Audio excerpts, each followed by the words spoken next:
let's explore Roger and 5 other spiritual poems.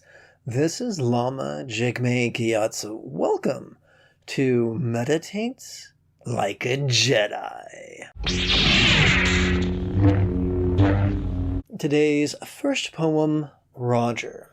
Whether we call it neurofecal dysplasia or shit for brains, Earth has no shortage of glazed-eyed, slack-jaw, mouth-breathing knuckle-draggers.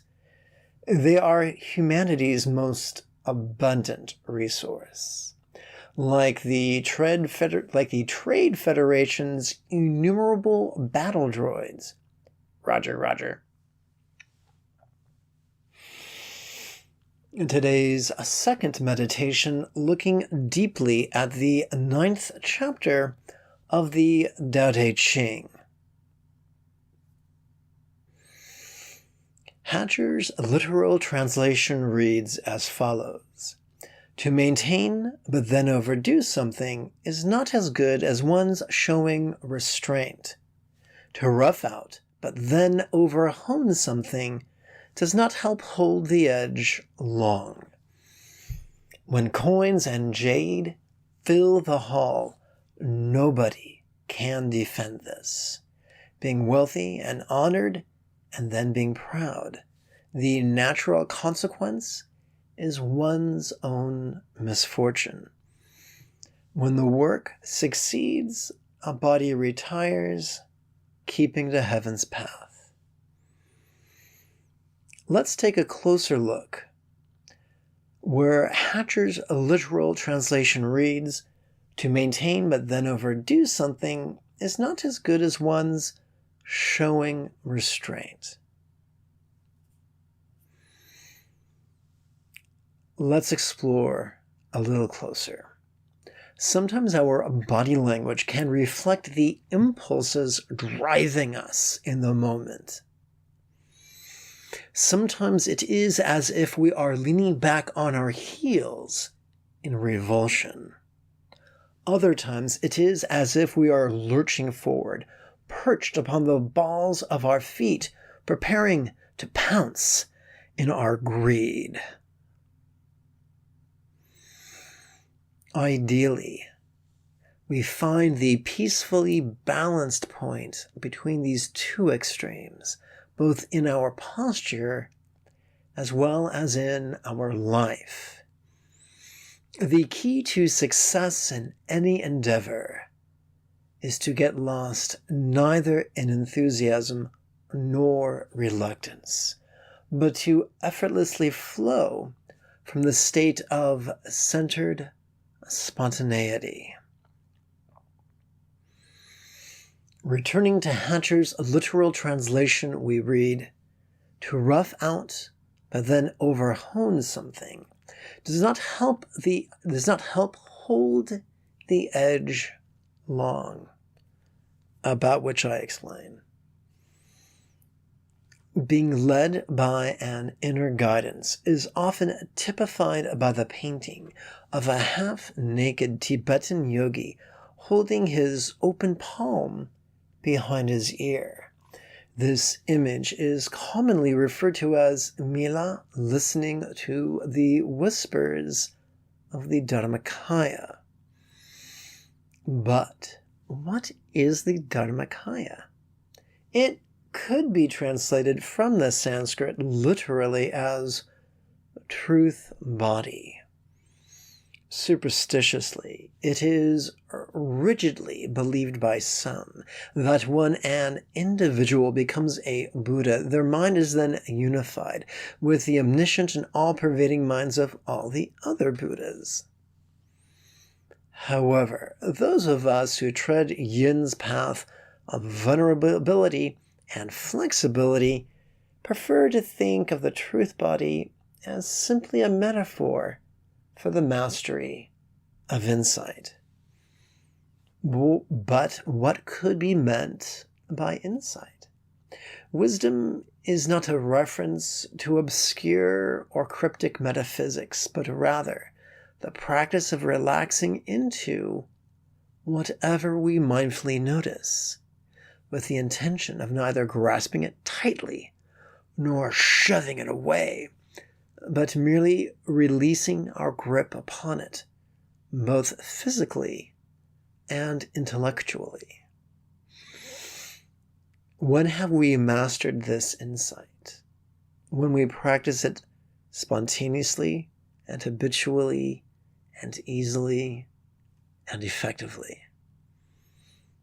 This is the key to the flow state of simplicity's centered spontaneity, and it is from the leading of this flow state that we could know when it is time to stop.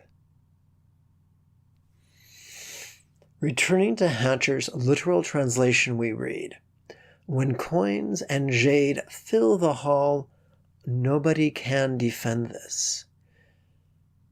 Being wealthy and honored and then proud, the natural consequence is one's own misfortune." Let's explore this. We are driven by the impulses of our brainstem to hoard both resources and prestige in the hopes they will protect us. But the dark irony of indulging such impulses is that neither resources nor prestige are as sustainable nor as beneficial as our instincts tell us they are. Though impulse implores us with utterances as thunderous as Darth Vader's and as unctuous as Palpatine's. Returning to Hatcher's literal translation, we read, "When the work succeeds, a body retires, keeping to heaven's path." Let's explore this. If neither fortune nor fame are the mark of true success, then what is? Do what you love in a manner that is harmless, if not beneficial, and at the end of your day, savor a well-earned rest. Glamorous? No, not so much with the glamour, but fulfilling? Yeah, sure, you betcha. Today's third poem, Best. When shopping for a meditation teacher, spend some time with them, hang out with them, for it is folly to check their credentials or references, as such things are but fool's gold, a distraction from what is truly important. Do not be distracted by the quickness of their wit, nor the glibness of their tongue. Notice instead how it feels to stand in their presence. In their aura, could you feel both peace and love? 4. If you study with a so-called teacher who has yet to accomplish the path, the best you could do is accomplish what little rank they have and share in their less than desirable fate. Better it could be to find a teacher who is very much like the blend of your best friend and your father on their very best day. Today's fourth poem, Spent. I can still recall my first day of first grade, the excitement of newness and the sense of limitless possibility. Teacher called roll. My name was read. The children howled with laughter at what they exclaimed was the weirdness of my name.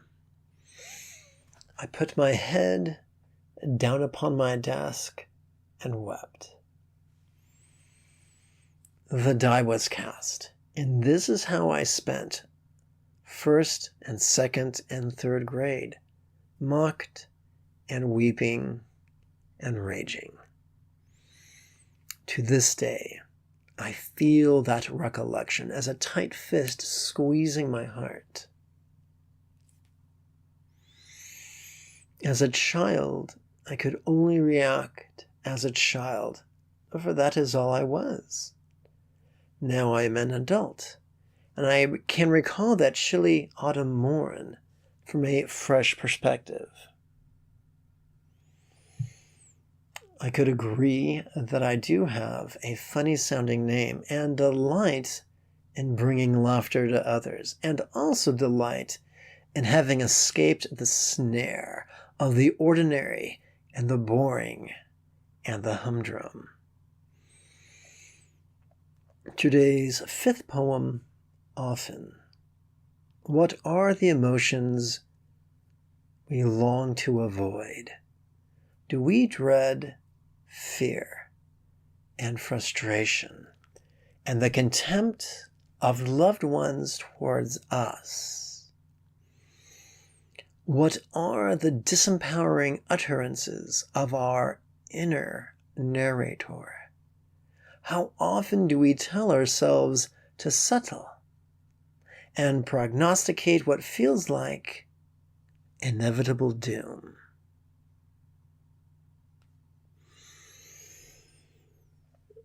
Today's sixth and final poem, Mace.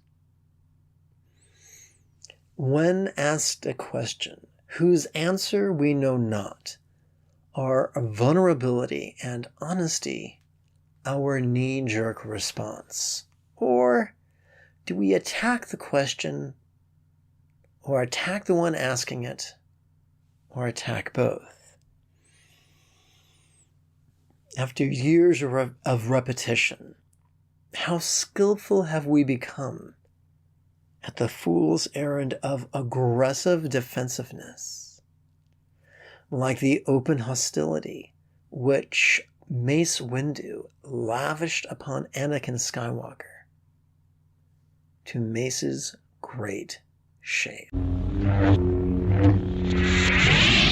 Let us conclude with a simple call to action. This podcast will never have any advertisements, so support us monthly on PayPal and like us on your podcast service to help others find us just as you found us as well.